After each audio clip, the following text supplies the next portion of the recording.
यी हुन् नेपालमा हालसम्म भएका 39 जना प्रधानमन्त्रीहरू। नेपालका प्रथम प्रधानमन्त्री बनेका थिए भीमसेन थापा, दोस्रो प्रधानमन्त्री बनेका थिए पण्डित रङ्गनाथ पौडेल, तेस्रो प्रधानमन्त्री बनेका थिए पुष्कर शाह,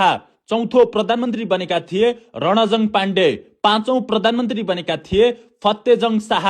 छैटौं प्रधानमन्त्री बनेका थिए माथोर सिंह थापा, सातौं प्रधानमन्त्री बनेका थिए जङ्गबहादुर राणा, आठौं प्रधानमन्त्री बनेका थिए बम बहादुर राणा, नवौं प्रधानमन्त्री बनेका थिए रणोदीप सिंह राणा, दशौं प्रधानमन्त्री बनेका थिए वीर शमशेर जबरा, 11औं प्रधानमन्त्री बनेका थिए देव शमशेर जबरा, 12औं प्रधानमन्त्री बनेका थिए चन्द्र शमशेर जबरा, 13औं प्रधानमन्त्री बनेका थिए भीम शमशेर जबरा, 14औं प्रधानमन्त्री बनेका थिए जुद्ध शमशेर जबरा, 15औं प्रधानमन्त्री बनेका थिए पद्म शमशेर जबरा, 16औं प्रधानमन्त्री बनेका थिए मोहन शमशेर जबरा, 17औं प्रधानमन्त्री बनेका थिए मातृका प्रसाद कोइराला, 18औं प्रधानमन्त्री बनेका थिए टङ्क प्रसाद आचार्य, 19औं प्रधानमन्त्री बनेका थिए डाक्टर केआई सिंह, 20औं प्रधानमन्त्री बनेका थिए सुवर्ण शमशेर जबरा, 21औं प्रधानमन्त्री बनेका थिए विश्वेश्वर प्रसाद कोइराला, 22औं प्रधानमन्त्री बनेका थिए डाक्टर तुलसी गिरी,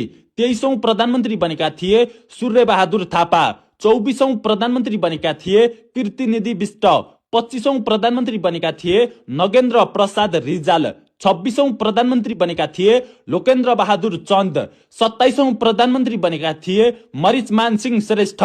28औं प्रधानमन्त्री बनेका थिए कृष्ण प्रसाद भट्टराई, 29औं प्रधानमन्त्री बनेका थिए गिरिजा प्रसाद कोइराला, 30औं प्रधानमन्त्री बनेका थिए मनमोहन अधिकारी, 31औं प्रधानमन्त्री बनेका थिए शेरबहादुर देउबा, 32औं प्रधानमन्त्री बनेका थिए पुष्पकमल दाहाल प्रचण्ड,